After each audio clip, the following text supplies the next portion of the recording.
जय श्री राम। आपका बहुत बहुत स्वागत है। बीजेपी के उपराष्ट्रपति उम्मीदवार सीपी राधाकृष्णन और इंडी ब्लॉक के उपराष्ट्रपति उम्मीदवार बी सुदर्शन रेड्डी ने उपराष्ट्रपति चुनाव के लिए नामांकन कर दिया है।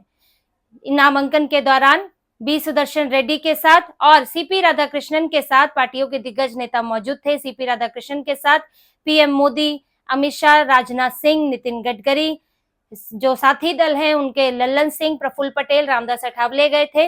वहीं इंडी ब्लॉक में मल्लिकार्जुन खड़गे, राहुल गांधी और कुछ अन्य नेता, इनकी पार्टी, उनके दल से, गठबंधन से जुड़े हुए नेता वहां पर साथ में गए थे। लेकिन अब इस नामांकन के साथ ही आंकड़ों की गणना शुरू हो गई, आंकड़ों का हिसाब किताब शुरू हो गया है कि किसके पक्ष में कितने आंकड़े हैं।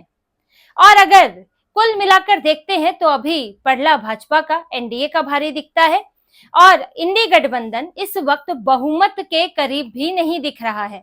ये सारे आंकड़े मैं आपको बताऊंगी, लेकिन अब कोशिश ये है कि अपने गठबंधन दल के नेताओं को तो साथ रखना ही है, साथ ही दूसरी पार्टियों के नेताओं को भी, जो कि ना तो विपक्ष का हिस्सा है यानी इंडी गठबंधन का हिस्सा है, ना ही एनडीए का हिस्सा है, उनको भी अपनी तरफ करना है, जिनमें मुख्य तौर पर वाईएसआरसीपी, बीजेडी, बीआरएस, इनको अप्रोच करने की कोशिश की जा रही है।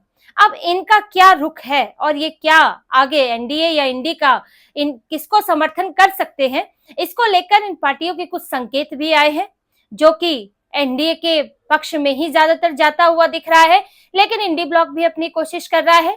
तो ऐसे में आंकड़ों का भी क्या हिसाब है, कितने बन रहे हैं और ये जिन दलों पर डोरे डालने की कोशिश है उनके पास कितनी संख्या है, इस पर एक नजर डालते हैं।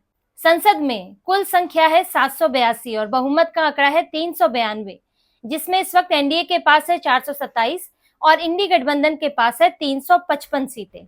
तो पहले ही ये लोग बहुमत से बाहर है और एनडीए के पास बहुमत है। अब वाईएसआरसीपी के पास 11 सांसद हैं, 7 राज्यसभा से, 4 लोकसभा से। बीआरएस के पास 4 सांसद हैं राज्यसभा से और बीजेडी के पास 7 सांसद हैं राज्यसभा से। अब इन सांसदों को अपने साथ लेकर संख्या बल दिखाने की कोशिश हो रही है। ये इंडी ब्लॉक को भी पता है कि वो जीत नहीं सकते और एनडीए को पता है कि उसे जीतना है, लेकिन यहां पर खेल हो रहा है सांकेतिक कि बीजेपी, एनडीए दिखाना चाहता है कि हमारा कुनबा जो दिखता है उससे कहीं ज्यादा बड़ा है और इंडी ब्लॉक भी दिखाना चाहता है कि हमारा कुनबा बहुत बड़ा है। तो ऐसे में उन दलों को अपनी तरफ करने की कोशिश हो रही है जो कि किसी तरफ नहीं है। लेकिन इसमें वाईएसआरसीपी की बात करें, जगन मोहन रेड्डी की बात, जिनको बी सुदर्शन रेड्डी के नाम पर कांग्रेस तेलुगु प्राइड की बात कर रही है, जिन्हें लेकर कांग्रेस ने टीडीपी को लेकर भी चंद्रबाबू नायडू को भी तेलुगु प्राइड की याद दिलाई। लेकिन चंद्रबाबू नायडू ने साफ कह दिया कि हम पहले ही सीपी राधाकृष्णन को समर्थन दे चुके हैं, एनडीए का हिस्सा है, तो हम समर्थन बदलने वाले नहीं हैं। जगन मोहन रेड्डी भी पहले ही सीपी राधाकृष्णन को समर्थन दे चुके हैं और वो अक्सर भाजपा के खेमे में ही नजर आते हैं और वो गठबंधन भी चाहते थे भाजपा के साथ, तो सॉफ्ट रुख उनका रहता है। तो बड़ा मुश्किल है कि वाईएसआरसीपी इंडी ब्लॉक को चुनेगी, क्योंकि कोई फायदा भी नहीं है जब पता है कि जीतना तो भाजपा का ही है, उसमें आप हारने वालों के साथ रहकर आखिर क्या साबित करना चाहते हो। तो यहाँ पर जगन मोहन रेड्डी एनडीए की तरफ जाते हुए दिख रहे हैं। अब जगन मोहन रेड्डी से बात नहीं बनी तो कांग्रेस बीआरएस की तरफ दौड़ी, जो कि केसीआर की पार्टी है, चंद्रशेखर राव की पार्टी है, और उनको भी क्योंकि तेलंगाना की पार्टी है तो तेलुगु प्राइड याद दिलाया। लेकिन केटी रामाराव, केसीआर के बेटे, उन्होंने साफ कह दिया कि तेलुगु प्राइड की बात करने वाली कांग्रेस पीवी नरसिम्हा राव को भूल गई है कि उन्होंने किस तरह से अपमान किया था। उनके शव के लिए इनको दिल्ली में जगह भी नहीं मिली थी उनकी समाधि के लिए, तो उन्होंने तो कांग्रेस को तेलुगु प्राइड याद दिला दिया कि आज ये सब बड़ी बड़ी बातें ना करें। उन्होंने साफ कहा है जो किसानों के लिए काम करेगा हम उसे समर्थन देंगे, हमें 9 सितंबर तक जो किसानों के लिए 200 टन यूरिया देगा हम उसके पक्ष में वोट कर देंगे। चलिए, ये तो एक अलग बात हुई, किसानों के लिए कोई काम करेगा, लेकिन यहाँ पर देखिए बीआरएस के साथ इस वक्त वो किस तरफ जा सकते हैं। कांग्रेस उनकी धुर प्रतिद्वंदी है, वो कांग्रेस से सीधा सीधा मुकाबला कर रहे हैं। यहाँ पर बात की जा रही है कि एक बार पहले भी जो केसीआर हैं वो साथ दे चुके हैं इंडी ब्लॉक का 2022 में, लेकिन अब तब और अब में फर्क है। केसीआर को एक बार लगा था कि भाजपा इनके लिए चुनौती है, लेकिन धीरे धीरे जब वहां पर स्थिति आगे बढ़ी तो लगा कि सत्ता तो कांग्रेस छीन रही है, इसीलिए वो साफ तौर पर कांग्रेस के खिलाफ हो गए हैं। कांग्रेस से ही उनकी लड़ाई है, तो अगर वो इंडी गठबंधन में कांग्रेस का समर्थन करते हैं और कांग्रेस वहां पर मजबूत दिखती है तो इससे बीआरएस को ही नुकसान होने वाला है। इसीलिए बीआरएस कभी नहीं चाहेगी कि वो इंडी गठबंधन में कांग्रेस को मजबूत करे। अब रही बात तेलुगु प्राइड की, तो वो इतना बड़ा मुद्दा है नहीं। वहां पर अब भी सुदर्शन रेड्डी हैं और जो तमिलनाडु की तरफ से आए हैं वो भाजपा के उम्मीदवार हैं, तो वो इतना बड़ा मुद्दा नहीं है जितना कि कांग्रेस को सपोर्ट करना, क्योंकि आप वहां पर आप उनके धुर प्रतिद्वंदी हैं, वहां पर आप सीधे सीधे लड़ाई लड़ रहे हैं और यहाँ आप सपोर्ट कर रहे हैं, तो इससे कार्यकर्ताओं में कंफ्यूजन होती है और इससे लोगों के बीच कंफ्यूजन होती है। इसीलिए बीआरएस के बहुत कम चांस है कि वो डी ब्लॉक की तरफ जाए, और अभी बीआरएस तो भाजपा के साथ गठजोड़ की कोशिशों में भी रही है पिछले कुछ समय में। अब बात आती है बीजेडी की, बीजू जनता दल, नवीन पटनायक को पीएम मोदी फोन मिला चुके हैं, राजनाथ सिंह फोन मिला चुके हैं, बात कर चुके हैं, समर्थन की मांग कर चुके हैं। और बीजू जनता दल का जो इतिहास रहा है, अतीत रहा है, तो वो भाजपा के साथ ही रहे हैं, एनडीए के साथ रहे हैं। हालांकि अभी क्योंकि उड़ीसा की सत्ता सीधे भाजपा के पास आई है तो उनके रुख को लेकर थोड़ी सी शंकाएं हैं, लेकिन वक्फ संशोधन बिल के दौरान बीजेडी ने कोई व्हिप जारी नहीं किया था। वक्फ संशोधन बिल में बीजेडी ने अपने सांसदों को छूट दे दी थी कि आप जिसे मर्जी वोट कर सकते हैं, और बीजेडी के कुछ सांसदों ने भाजपा के एनडीए के पक्ष में वोट डाला था। और यहाँ भी व्हिप जारी नहीं करना है, सिर्फ आप अपने सांसदों को कह सकते हैं, लेकिन व्हिप तो जारी होगा नहीं, तो खुली छूट है।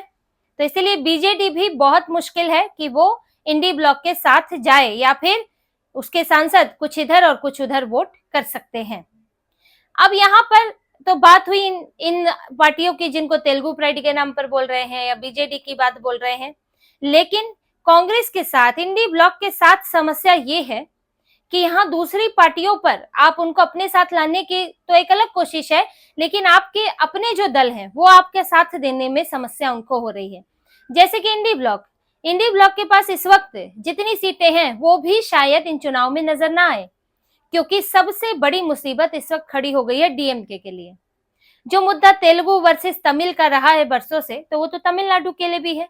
और जिस तरह से स्टालिन तमिल प्राइड की बात करते हैं, अलगाववाद की धारणा वो रखते हैं, उसमें वो कहीं ना कहीं आंध्र और तेलंगाना से ज्यादा उनमें है। तो ऐसे में सीपी राधाकृष्णन क्योंकि तमिलनाडु के हैं और बी सुदर्शन रेड्डी तेलुगु के हैं, तो अब डीएमके के लिए तो संकट है कि दिन रात तो आप क्षेत्रवाद पर ही राजनीति करते हैं, दिन रात तो आप अलगाववाद की धारणा रखते हैं, और फिर ऐसे में आप एक तमिलियन को आगे नहीं बढ़ाते हैं, तो सवाल तो उठता है कि आपकी राजनीति के आगे तमिल प्राइड ढेर हो जाता है। और डीएमके इसी पशोपेश में है, और डीएमके के पास 32 सांसद हैं, 22 इनके पास लोकसभा में है, 10 राज्यसभा में है। अब डीएमके के 32 सांसद किस तरफ जाएंगे? क्योंकि अगर ये लोग यहाँ पर सीपी राधाकृष्णन को सपोर्ट नहीं करते हैं तो कांग्रेस, बीजेपी और एआईएडीएमके ये मुद्दा उठाने ही वाली है, और केरल तमिलनाडु में भी चुनाव होने वाले हैं। तो सबसे बड़ी मुसीबत डीएमके के लिए है। क्षेत्रवाद की राजनीति करने वाले पार्टियों के साथ ये समस्याएं अक्सर आ जाती हैं। कभी ये राजनीति इनको ऊपर तो पहुंचाती है, लेकिन कभी कभी भस्मासुर भी बन जाती है। अब यहाँ पर ये तो डीएमके के लिए समस्या है। दूसरा, महाराष्ट्र में उद्धव ठाकरे को और शरद पवार से देवेंद्र फडणवीस संपर्क कर चुके हैं, उद्धव ठाकरे से संपर्क कर चुके हैं, उनको फोन मिला चुके हैं, और जो सीपी राधाकृष्णन है उनके लिए समर्थन मांग चुके हैं।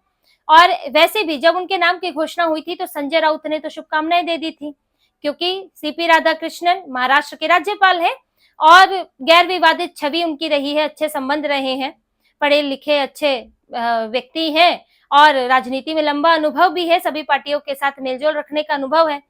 तो ऐसे में संजय राउत उनको शुभकामनाएं दे चुके हैं और बता चुके हैं बहुत अच्छे व्यक्तित्व वाले हैं, कभी विवादित नहीं रहे हैं। अब इंडी ब्लॉक की किसी पार्टी ने तो इस तरह से शुभकामनाएं दी नहीं है, ये संजय राउत अचानक से शुभकामनाएं कैसे देने लगे? तो इसीलिए संजय राउत और उद्धव ठाकरे, इनके जो हाव भाव है देख के लगता है कि उनके सामने भी एक संकट है कि आप महाराष्ट्र के राज्यपाल को चुनेंगे कि बी सुदर्शन रेड्डी, जो कि कोई राजनीतिक छवि तो है नहीं उनकी, लेकिन कांग्रेस के कहीं ना कहीं तो करीबी रहे हैं। तो ऐसे में यहाँ पर ये चुनना मुश्किल हो जाएगा यूबीटी के लिए। और शरद पवार तो एनडीए के लगभग करीबी दिख रहे हैं, पीएम मोदी के साथ उनकी केमिस्ट्री देख चुके हैं, सुप्रिया सुले पीएम मोदी से मिल चुकी हैं, यूबीटी की प्रियंका चतुर्वेदी मिल चुकी हैं, तो शरद पवार भी धरी आते हुए उनके संकेत लग रहे हैं। अब देखिए इनके पास संख्या कितनी है। यूबीटी के पास 11 सांसद हैं और शरद पवार के पास 10 सांसद हैं। अब ये किस तरफ वोट करेंगे, व्हिप तो जारी होगा नहीं, तो हो सकता है क्रॉस वोटिंग हो जाए। तो अगर इनमें कुल मिलाकर देखें, अगर इंडी ब्लॉक को हम अलग रख भी दें, सिर्फ वाईएसआरसीपी, बीजेडी और बीआरएस को देखें तो इनकी सीटें मिलाकर 427 में इनकी सीटें मिलाएंगे तो 449 हो जाते हैं बीजेपी के पास, एनडीए के पास कुल आंकड़ा। और इधर इंडी ब्लॉक को तो समस्या ये है कि जितने साथ हैं उतने भी वोट देंगे कि नहीं, क्योंकि कांग्रेस में ही कई हैं जो कि वोट नहीं देना चाहते इनके पक्ष में। शशि थरूर, मनीष तिवारी, ये तो धुर विरोधी हैं। अभी जो आया था पीएम-सीएम को हटाने वाला बिल, भ्रष्टाचार के मामले में कुर्सी से हटाने वाला बिल जो आया था, उसमें शशि थरूर ने सपोर्ट किया है। वो पहले भी कई मामलों में सपोर्ट कर चुके हैं। कुछ और भी सांसद हैं जो राहुल गांधी की कार्यशैली से खुश नहीं है। तो यहाँ पर एक ये बड़ी परीक्षा है कि आप कितनी संख्या में अपने पास जुटा पाते हो। और अभी तो क्योंकि नामांकन हो गया है तो कैंडिडेट इंडिविजुअल तरीके से अपने लिए वोट मांगेगा। सीपी राधाकृष्णन राजनेता रहे हैं, अलग अलग पार्टियों से उनके भी संपर्क रहे हैं, वो अपने आधार पर भी वोट मांगेंगे, अपने संपर्कों के आधार पर वोट मांगेंगे। बी सुदर्शन रेड्डी भी कोशिश करेंगे, लेकिन वो राजनीतिक पर्सनालिटी रहे नहीं है, थोड़ा सा इसका अंतर हो जाता है। तो ऐसे में कांग्रेस के लिए, इंडी गठबंधन के लिए जो इनके हाथ में है वो भी पूरी तरह इनके हाथ में नहीं दिख रहा है। वहीं एनडीए का कुनबा तो नहीं कहेंगे, लेकिन एनडीए को मिलने वाले वोट और ज्यादा बड़े हुए दिख रहे हैं। और ये भी कि चुनाव लड़कर कांग्रेस कहीं खुद ही ये ना साबित कर दे कि बीजेपी के पास बहुमत ही नहीं बल्कि प्रचंड बहुमत है और वो अपने उम्मीदवार को, जो उसके पास संख्या है, उससे कहीं ज्यादा वोटों से उपराष्ट्रपति बना सकती है। तो इसी तरह की और खबरें और विश्लेषण आपके लिए लाते रहेंगे। हमसे जुड़े रहिए, सब्सक्राइब कीजिए, कमेंट कीजिए। बहुत बहुत धन्यवाद। जय श्री राम।